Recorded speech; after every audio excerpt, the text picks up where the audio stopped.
He was one of the true unknown heroes of the Second World War. The spirit of the cavalry lives on, and Colonel Ramsey is responsible for all of it.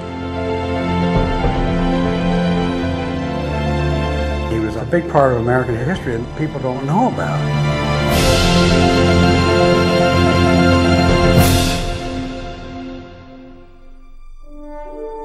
Though his name may not be known to every American, Lieutenant Colonel Edwin Ramsey's courage, leadership, and military service are legendary. Edwin Price Ramsey was born in Illinois in 1917 and raised in Wichita, Kansas. His sister Nadine would later become one of America's first female pilots. But Ed had a more difficult path to greatness. When he lost his father at age 12, he became sullen and rebellious. He was kind of a hellion as a young man in the 30s. I was a little on the rambunctious side. By the time he was a teenager, Ed had developed passions for moonshine and girls. I was pretty close to being a juvenile delinquent. But at 17, Ed's life changed dramatically when his mother enrolled him in the prestigious Oklahoma Military Academy. He always had an interest in horses, and Oklahoma Military Academy was a horse cavalry school at the time, and so he really took to it. Ed became an expert horseman and skilled polo player. He also refused to give in to bullying by upperclassmen. I had gotten in trouble with some of the older cadets, and one of them particularly didn't like me, so he beat me pretty badly one time. He put a blood blister on me about 1/4 of an inch thick. A few weeks later, I found a dead rattlesnake out in the fields, and I put it into his bed one night. I heard a scream, and he almost died. I got even. In June 1941, Ed volunteered for active duty in the Philippines, where he served in the elite 26th Mounted Cavalry. He was with the 26th Cav as a lieutenant. For 6 months, Ed enjoyed the life of an Army officer during peacetime.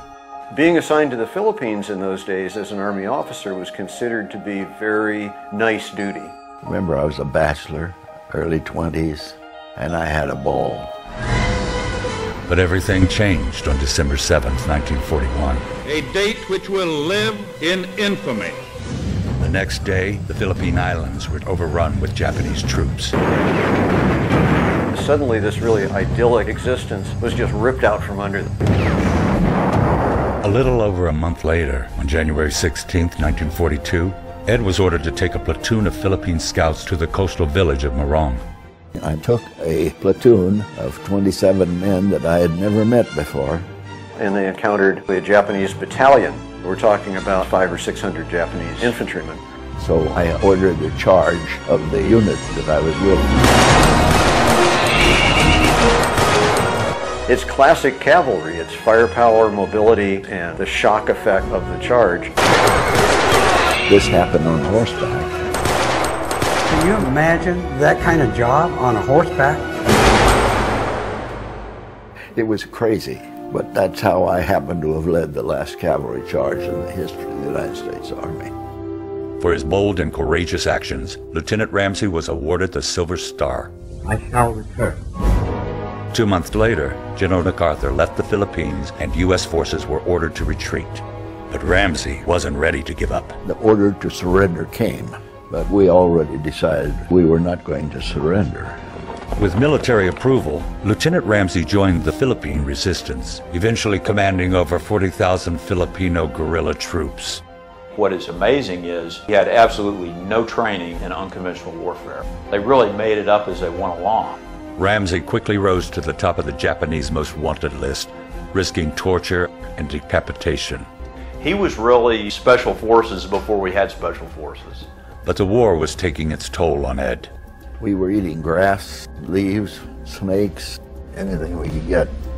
We were all starving by that time. But again, he did not give up. Ed endured malaria, yellow fever, dysentery, and severe malnutrition. You name it, I had it. And fortunately, I lived through it. When I finally met the American troops, I weighed 93 pounds. Ed's hard work and sacrifice saved tens of thousands of American and Filipino lives. To this day, Edwin Ramsey is revered in the Filipino-American community, second only to MacArthur as their most beloved American. After the war, Ed attended law school, became an executive at Hughes Aircraft, and lobbied Congress to provide benefits for the Filipino men and women who so bravely fought under his command. I have appeared in Congress 3 times for the purpose of getting recognition of the Filipinos for what they did during the war. They were wonderful. Along with other top awards and recognition, in 2001, Ed was made an honorary Green Beret. In 1990, Ed published his autobiography, inspiring new generations with his remarkable odyssey. But Ed Ramsey was not just a decorated war hero, not just a heroic soldier willing to risk life and limb for his country. He was also a devoted husband and father, the very definition of officer and gentleman. I found Ed to be absolutely gracious and humble, willing to talk to anybody. On March 7th, 2013, Ed died peacefully in his sleep. He was 95. Survived by his wife Raki and 4 children, as well as 3 grandchildren and 4 great-grandchildren, Lieutenant Colonel Edwin Ramsey was laid to rest at Arlington National Cemetery. But his legacy lives on. He was a great American who did not surrender. He's one of the heroes we shouldn't forget. That man's legacy needs to live on, and he needs to inspire other people to be as good as he was. It is an amazing story and one that we need to remember.